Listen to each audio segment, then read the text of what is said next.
When you're looking at music for either TV or film, how does it go from you having an idea in your head of what you want the vibe to be or how you want it to feel?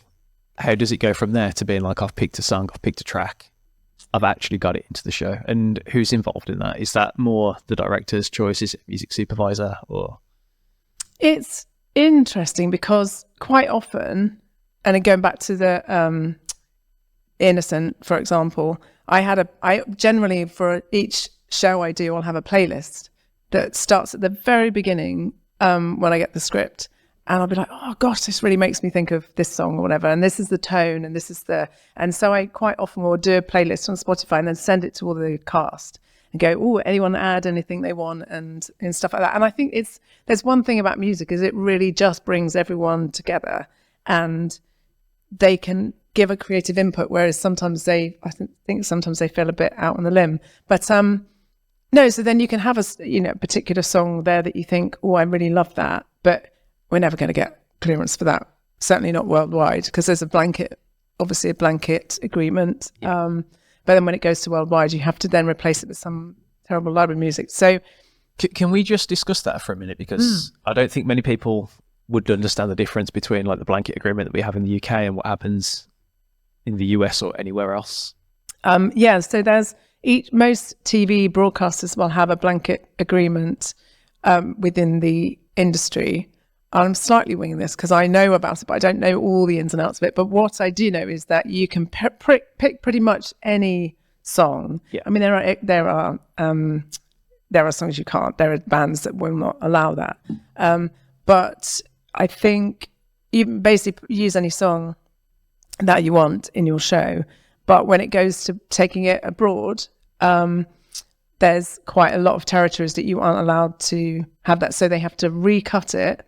And then quite often they recut the show into different pieces as well, even to different parts. So that's another thing that's quite disturbing. But yeah, they'll replace the song that you put on with some library music, which I find very disconcerting.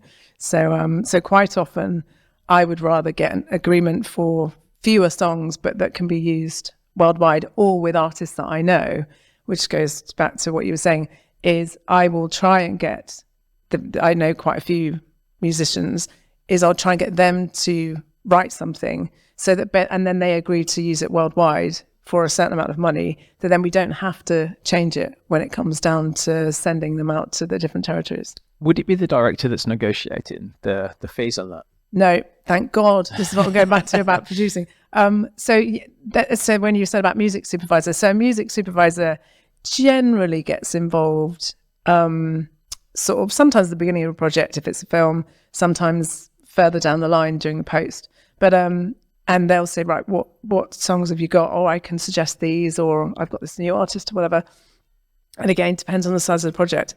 But then you can talk to them and say, right, if we use only 45 seconds of this, can we get a good deal on it or whatever? But I'll just add these are the people I want to use, and they'll say, right, you can use those but not that, or you can have this and not that, or I've got this great piece of music that is similar to that and we won't have the same, so it's a lot again about collaboration and just chatting through stuff. So but for example, on the first Silent Witness I did, I found a song that was just beautiful. I played it to the producer and the exec, and they were like, oh my goodness, we have to have that. And for the first time they allowed us to use that music over the closing credits, which they never normally do, which is a real, it was really brilliant and very emotional. And it was Luke Sital Singh, the artist Luke Sital Singh. And so I kind of went into the edit assistant's office and I was like, how are we going to get this cleared? Because I know it's on the blanket agreement, they'll take it off and, it'll be some other song that goes at the end when it goes to the States and that. And he said, well, why don't you just, I don't know, Instagram him or tweet him? And I was like, yeah, that's not going to work, is it? He's an artist, he lives in LA, blah blah blah, but he's British. So anyway, I was like, oh, okay, might as well worth a try. So I sent him a message on Instagram and he replied in like 5 minutes and went, oh my God, I love Silent Witness, this is my mum's favorite show, whatever you want, do you want to use? Yeah, no problem. So yeah, he let us use his track and it basically didn't cost that much. It did cost some money, but it didn't cost that much. And he was just like, and I think he got like, God, 50,000 downloads when it was shown on TV, because it's like, Silent Witness is like, 7 million viewers or whatever. So he was very, very happy with that result. Yeah, that's fantastic. I mean, one of the things that we have a music publishing company, so I've been over to LA a couple of times to go to, they call them sync missions. Oh, yeah. And really, I'm just there out of being nosy. I don't actually do any sync myself, but it's just really fascinating going and being in there. And one of the things that they sort of talk about a lot is how in the UK we have the blanket agreement. So you can pretty much put whatever you want in.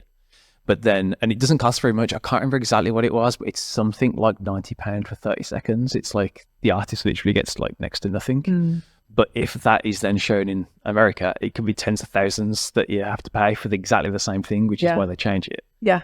And it's wild that over here, it's just that it's assumed that it's all cleared. And when you put in something in for any, I think it's anywhere outside of the UK. I'm sure there's different territories where they have blanket agreements.